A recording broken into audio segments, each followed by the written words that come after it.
इब्तिदा उस खुदाए बाबरकत के नाम से जो मेरे और आपके दिलों के भेद बखूबी जानता है। मैं हूँ कुरतुलैन और आप देख रहे हैं मेरा YouTube channel. Welcome back to my channel. अस्सलामु अलैकुम। बारिश बहुत ज़्यादा हो रही है और इस बारिश ने मचाई है तबाहकारियाँ।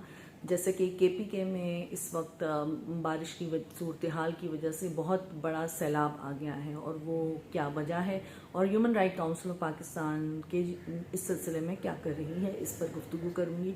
और दूसरी अहम बात जो इस वक्त सामने आई है वो कि शाहरीज़ साहब हैं, उनको गिरफ़्तार किया गया है जो कि अलीमा ख़ान के बेटे हैं और उनकी गिरफ़्तारी पर अलीमा ख़ान का क्या रद्द-ए-अमल आया है और मेरे क्या तासुरात हैं, इस पर हम बात करेंगे। अगर आप देखना चाहते हैं तो देखते रहिए मेरा यूट्यूब चैनल। केपीके में क्लाउड बर्स्टिंग हो गई। क्लाउड बर्स्ट हुआ यानी कि बादल फट गया और बादल फटने की वजह से ये सूरत हाल हुई है कि वहाँ पर घर के घर तबाह हो गए हैं, बहुत सारी अमवात हुई हैं, बहुत सारे लोग ज़ख्मी हुए हैं और बहुत उस पानी के प्रेशर से बड़े बड़े पत्थरों ने जाकर उन घरों को तबाही मचाई। इस सिलसिले में human right council of Pakistan ने अपनी मदद आपके तहत बहुत से डोनेशंस जमा किए। डोनेशंस जमा करने के बाद खाने पहुंचाने का सिलसिला जारी है और उनको लिहाफ पहुंचाने का सिलसिला जारी है। इसके अलावा पैरों में उनकी चप्पलें नहीं हैं, उसका सिलसिला जारी है। ऐसा नहीं है कि वो ऐसी आबादी थी जो अपने लिए अफोर्ड ना कर सकें। वो एक अच्छे मिडिल क्लास फैमिलीज़ थी जो कि इससे अफेक्टेड हुई हैं और बहुत बड़ा एक पीछे चला गया है केपीके इस पूरे सानहे के बाद। और हमारे chairman human right council of Pakistan के चेयरमैन मोहतरम जमशेद हुसैन साहब इस वक्त वहीं पर मौजूद हैं और उन्होंने बीच में कई दफ़ा उन्हें स्लाइडिंग का भी क्या कहते हैं उसको वॉल्स स्लाइडिंग का भी सामना करना पड़ा। अभी मेरे जहन से निकल गया, जिसकी वजह से उनकी का जो ट्रिप था वो लेट पहुंचे। जितना वो जल्दी पहुंचना चाहते थे उससे लेट हुए हैं। दूसरी जो एक अहम डेवलपमेंट हुई है वो ये है कि इमरान खान साहब को 8 केसेस में बरी ज़मानत जो है मंजूर हो चुकी है। 8 केसेस में बेल हो गई है उनकी और अब एक ही केस रह गया, वो है अलकादिर ट्रस्ट का, जिसकी वजह से पाकिस्तान तहरीक इंसाफ में बहुत ज़्यादा खुशी की लहर दौड़ गई। लेकिन ये खुशी ज़्यादा देर बाकी नहीं रही क्योंकि अलीमा ख़ान के बेटे शाहज़ेर, उनकी वाइफ और उनके 2 बच्चे जो थे वो रात की तारीकी में चार दीवारी की हुर्मत को पामाल करते हुए उनको अगवा किया गया और उसे फिर गिरफ्तारी का नाम दिया गया। कहा जा रहा है कि 9 मई में वो यहाँ पर मौजूद थे, जबकि वो 9 मई को यहाँ पर मौजूद नहीं थे। और इनके बारे में जब अलीमा ख़ान से सवालात किए गए तो कुछ जवाबात उन्होंने दिए हैं, वो मैंने लिख लिए हैं। अच्छा, उनसे ये कहा गया कि वो 9 मई के वाक़े में मुलव्विस थे, तो जिस पर उनकी खाला उज़्मा कहती हैं कि जी नहीं, 6 तारीख से लेकर 17 मई तक मेरे साथ वो खड़ा हुआ था और हम उस रोड पर थे और वो रोड हमारे टैक्स के पैसे की है और हमारी मिल्कियत है और हम अपना आईनी हक इस्तेमाल करते हुए वहाँ पर खड़े थे। तो उनसे पूछा गया कि आप वहाँ पे क्यों खड़ी थी, तो उन्होंने कहा कि क्योंकि मेरे भाई को बहुत बुरी तरीके से गिरफ्तार किया गया था, जिसकी वजह से मैं वहाँ पर खड़ी हुई थी और मेरा भांजा भी मेरे साथ खड़ा हुआ था। तो ये उन्होंने अपना बयान दिया। इसके अलावा उस वक्त कह रही है कि उस वक्त मेरे साथ नौरीन नियाजी भी मौजूद थी। तो ये उज़्मा का बयान था जो कि इमरान खान की बहन है। इसके अलावा 8 केसेस में जब बेल हो गई है तो एक केस रह गया है, वो है अलकादिर ट्रस्ट का।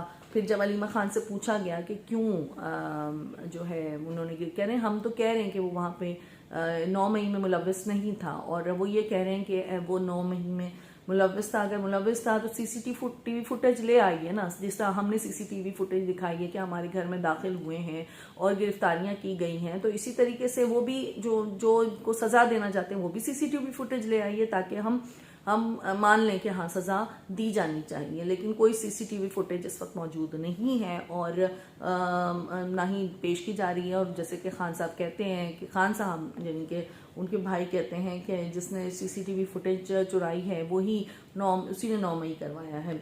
अच्छा, फिर जो बात उन्होंने की कि पाकिस्तान को अगर कोई शख्स जोड़ सकता है वो है इमरान खान और हमें चाहिए कि इमरान खान को रिहा किया दिया जाए ताकि वो पाकिस्तान को जोड़ सके। सिर्फ ये नहीं, शाहज़ेर साहब जो हैं जो कि अलीमा खान के फर्जंद हैं, उन्होंने पाकिस्तान का नाम हर जगह पे बुलंद किया है। इस वक्त भी वो जाने वाले थे ट्रायथलॉन में, जो कि ट्रायथलॉन एक गेम है, उसमें रिप्रेजेंटेशन कर ट्रायथलॉन की में रिप्रेजेंटेशन कर रहे थे वो शाहजेर साहब पाकिस्तान की। और इस सिलसिले में इन्होंने एस्टोनिया जाना था, अगले दिन एस्टोनिया जाना था, लेकिन एस्टोनिया जाने से पहले क्या किया गया, इनको गिरफ्तार कर लिया। अब इस सारी सिचुएशन पे मेरा टेक क्या है, मैंने तो बचपन से लेके अब तक ये देखा और सुना, और हमने किताबों में बहुत ज़्यादा ये पढ़ा भी कि हमें अपने मुल्क से मोहब्बत करनी चाहिए।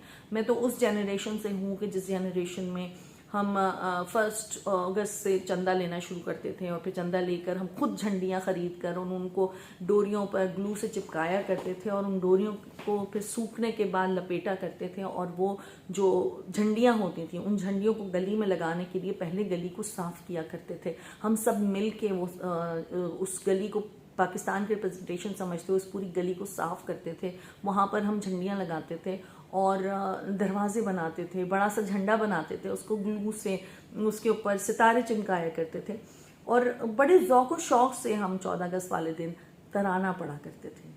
हम तो उस जनरेशन में से हैं, और इस जनरेशन में ये सब कुछ देख रहे हैं। हम उस जनरेशन में से हैं कि जब क्रिकेट खेलता था पाकिस्तान इंडिया के साथ, तो हम दुआएं मांगा करते थे, नवाफिल मान लिया करते थे, क्योंकि हमारे लिए वो जंग की सी सिचुएशन होती थी क्रिकेट जो इंडिया और पाकिस्तान की होती थी। और ऐसा लगता था कि जब जब पाकिस्तान जीतता था तो हम लगता था कि हमने कोई कारनामा अंजाम दे दिया है।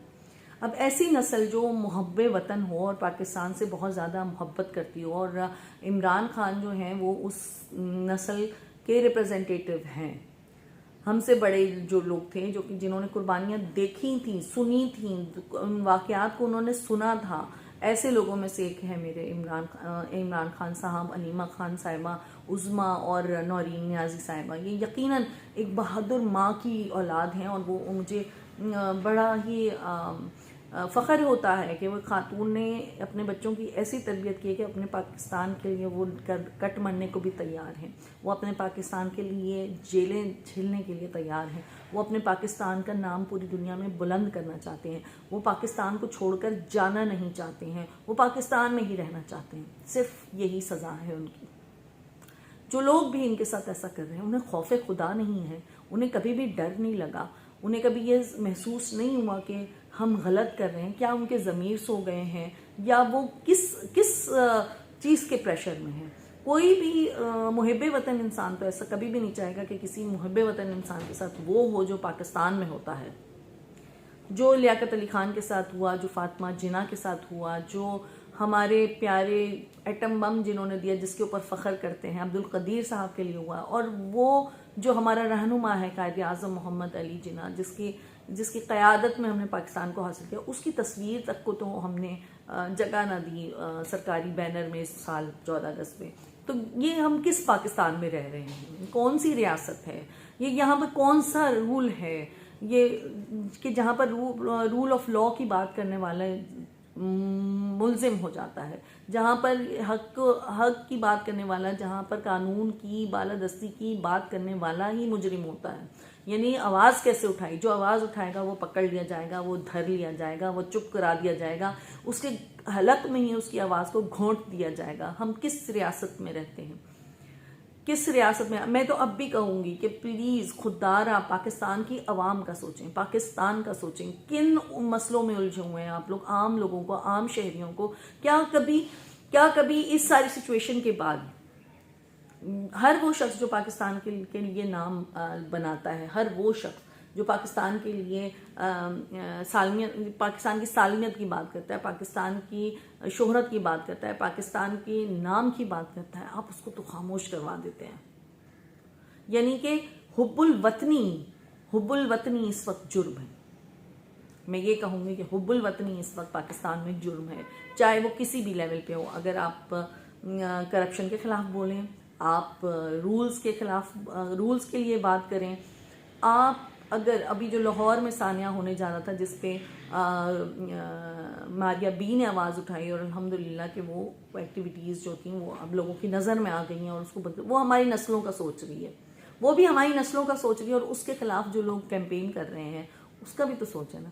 मारिया बी को ज़रूर सुने। और मारिया बी की कैंपेन वाकई में हमारी नस्लों के लिए, वो चीज़ें जो हम नहीं जानते, नहीं बोलते, हम उनको इग्नोर कर देते हैं, उस पर वो बात कर रही हैं। हमारा माशरा किस तरफ जा रहा है, खुदारा अपनी अपनी जगह पर अपने अपने डोमेन में रहते हुए खुद को विजिलेंट रखें और देखें कि आपके खिलाफ क्या, आपके आसपास क्या गलत हो रहा है, और जो कुछ भी गलत हो रहा है उसके खिलाफ आवाज़ उठाएं। क्योंकि मुझे ऐसा लगता है यही वो ज़माना है जिसमें सही और गलत की पहचान करना मुश्किल है। और अगर सही के साथ खड़े नहीं हो सकते तो सही को सही कहें ज़रूर, और सही के साथ खड़े हों, क्योंकि हम उन्हीं के साथ उठाए जाएंगे जिनके लिए हम आवाज़ उठाएंगे। लेकिन अगर आप खुद को कमज़ोर समझकर दिल में भी उसको गलत नहीं जानते तो ये तो बहुत ही बड़ी बुराई है। ये वही वक्त है कि जब इस्लाम पर अमल करना इतना मुश्किल है, जैसे अंगारे को तेली में ले लेना, अंगारे को मुंह में ले लेना, इस तरह का मुश्किल है। लेकिन आप डटे रहिए। पैवस्ता रह शजर से उम्मीद बहार रख, इससे डटे रहिए, जुड़े रहिए हर उस नेक अमल के साथ जो इस वक्त कोई भी कर रहा है। और मेरी तो हमेशा से दुआ रहती है कि अल्लाह ताला पाकिस्तान पे वो फसले गुल उतारे कि जिस पे कभी भी खसा ना हो और उस पर हमेशा बहार रहे। और यहाँ पे मैं ये भी रिक्वेस्ट करना चाहूँगी कि human right council of Pakistan एक बहुत बड़ी कैंपेन शुरू कर दी है हमने। हमारी कोशिश है कि KPK में होने वाले जितना भी नुकसान है वहाँ के लोगों की मदद की जाए। उस सिलसिले में हमें फ़ंड्स की ज़रूरत है। अगर आप फ़ंड्स दे सकते हैं तो प्लीज़ दीजिए और हमसे रब्ता कीजिए। शुक्रिया। और देखते रहिए मेरा YouTube चैनल। लाइक करें, शेयर करें, सब्सक्राइब करें, कमेंट करें। अल्लाह हाफिज़।